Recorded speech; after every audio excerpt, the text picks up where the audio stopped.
13 April হত্যার কয়েকদিন আগে ঘাতক হিশাম সালেহ আবু গারবিয়ে চ্যাটজিপিটিতে জিজ্ঞেস করে, একজন মানুষকে কালো ট্যাশ ব্যাগে ভরে ডাস্টবিনে ফেলে দিলে কি হয়? চ্যাটজিপিটি উত্তর দিল, এটা বিপজ্জনক শোনাচ্ছে। আবু গারবিয়ে নির্লজ্জভাবে লিখল, তারা কিভাবে জানবে? এর পরের দিনগুলোতে তার প্রশ্নগুলো আরো ভয়ঙ্কর হয়ে উঠল। সে চ্যাটজিপিটিকে আবার জিজ্ঞেস করলো, গাড়ির VIN নম্বর বদলানো যায় কিনা, লাইসেন্স ছাড়া বাড়িতে বন্দুক রাখা যায় কিনা, স্নাইপারের গুলি মাথায় লাগলে কেউ বেঁচে থাকতে পারে কিনা, প্রতিবেশীরা গুলির শব্দ শুনতে পাবে কিনা। 17 এপ্রিল রাত 12:26 অর্থাৎ হত্যার পর সে চ্যাটজিপিটিতে জিজ্ঞেস করে, হিলসবোরো রিভার স্টেট পার্কে গাড়ি চেক করা হয় কিনা। এরপর ঘাতকের ফোনের লোকেশন দেখায় রাত 1:04 সে অ্যাপার্টমেন্ট ছেড়ে বের হয়। রাত 1:30 হাওয়ার্ড ফ্র্যাঙ্কল্যান্ড সেতুতে থামে। 1:35 পশ্চিমে যায়, রুজভেল্ট বুলেভার্ডে ঘুরে আসে। 1:46 সেতুর পূর্বমুখী দিকে থামে। 1:49 আবার চলতে শুরু করে। রাত 2:09 অ্যাপার্টমেন্টে ফিরে আসে। এরপর কেটে যায় 1 সপ্তাহ। 24 এপ্রিল তল্লাশি শুরু হয় সেই সেতু এলাকায়। তারপর মেলে একটি ভারী কালো ট্যাশ ব্যাগ। ব্যাগ থেকে আসছিল পচনের গন্ধ। একই ধরনের ব্যাগ পাওয়া যায় অভিযুক্তের ঘরেও। ব্যাগ খুলতেই যা পাওয়া যায় তা কোনো মানুষ সহজে সহ্য করতে পারবে না।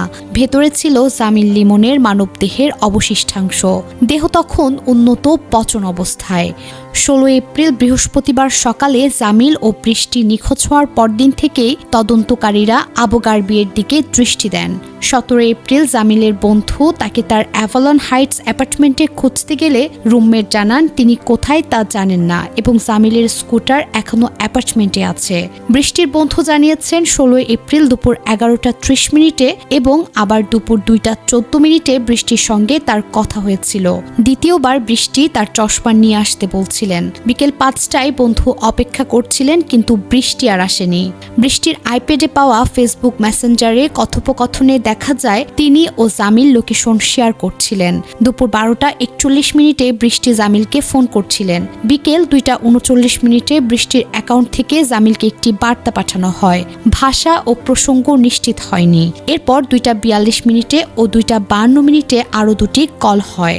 USF ক্যাম্পাসের সিসিটিভিতে দেখা গেছে বৃষ্টি দুপুর 12:08 তার অফিস বিল্ডিং থেকে বের হচ্ছেন।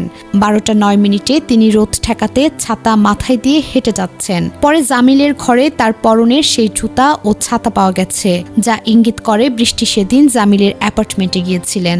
জামিলের ফোনের লোকেশন ট্র্যাকিং দেখায় বিকেল 4টা থেকে 6টার মধ্যে ডিভাইসটি তার স্কুল বা বাসস্থানের কাছে ছিল। রাত 7:43 কর্টনি ক্যাম্পবেল সেতুর দিকে সরে যায় এবং রাত 8:25 পর ক্লিয়ার ওয়াটারে অবস্থান দেখায়। এর সঙ্গে মিলিয়ে দেখা গেছে আবু গারবিয়ের সাদা হুন্দাই জেনেসিস G80 গাড়িটি রাত 7:53 কর্টনি ক্যাম্পবেল সেতুতে ছিল, অর্থাৎ জামিলের ফোনের শেষ পিংয়ের মাত্র 10 মিনিটের মধ্যে। আবু গারবিয়ের বাম হাতের কনিষ্ঠ আঙ্গুলে কাটার চিহ্ন দেখে গোয়েন্দারা জিজ্ঞেস করলে সে বলে পেঁয়াজ কাটতে গিয়ে লেগেছে। জিজ্ঞাসায় সে বলতে পারেনি কি রান্না করছিল। পরে দেখা যায় তার বাম বাহুর উপরেও একটি নতুন ক্ষত রয়েছে, যা ব্যান্ড-এইড দিয়ে ঢাকা ছিল। অ্যাপার্টমেন্টের সামনে ডাস্টবিন থেকে 16 এপ্রিল রাত 10:47 CVS রসিদ পাওয়া যায়। সেখানে ট্যাশ ব্যাগ, লাইসল ওয়াইপস, ফেব্রিক্স, ফানিয়ান্স ও আইরিশ বডি ওয়াশের উল্লেখ আছে। ডাকটেপের টুকরো পাওয়া গেছে, যার ভেতরে সাদা টিস্যু ও রক্তের দাগ। রুমমেট জানান এই জিনিসপত্র আবু গারবিয়ে ডেলিভারি দিয়েছিল, কিন্তু আবু গারবিয়ে দাবি করেন সে এগুলো কেনেনি। কম্প্যাক্ট ডাস্টবিন তল্লাশিতে পাওয়া যায় রক্তমাখা কালো কুশন, রান্নার হাঁড়ি-পাতিল, জামিলের USF আইডি, ক্রেডিট কার্ড ও মানিব্যাগ, ছেঁড়া ও রক্তমাখা ধূসর টি-শার্ট, রক্তমাখা ধূসর শর্টস, রক্তমাখা 3 জোড়া মোজা, রক্তমাখা স্যান্ডেল, জামিলের চশমা এবং বৃষ্টির হালকা গোলাপি রঙের আইফোন কভার। ফরেনসিক পরীক্ষায় কালো ম্যাটের DNA বৃষ্টির সঙ্গে মিলেছে এবং ধূসর টি-শার্টের DNA জামিলের সঙ্গে মিলেছে। অ্যাপার্টমেন্টের ভেতরে রান্নাঘর থেকে আবু গারবিয়ের ঘরের দিকে করিডোরে রক্তের চিহ্ন পাওয়া গেছে।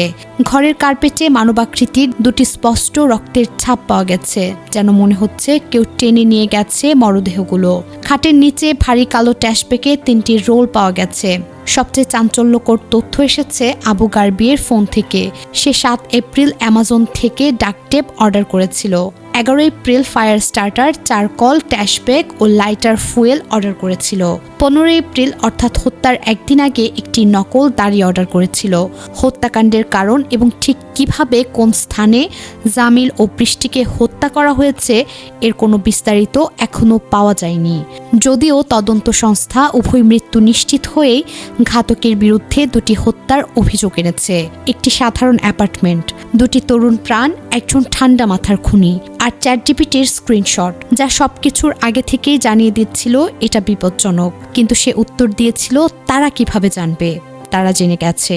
আর সেই সত্যটা এখন গা শিউরে তোলার মতো ভয়ঙ্কর।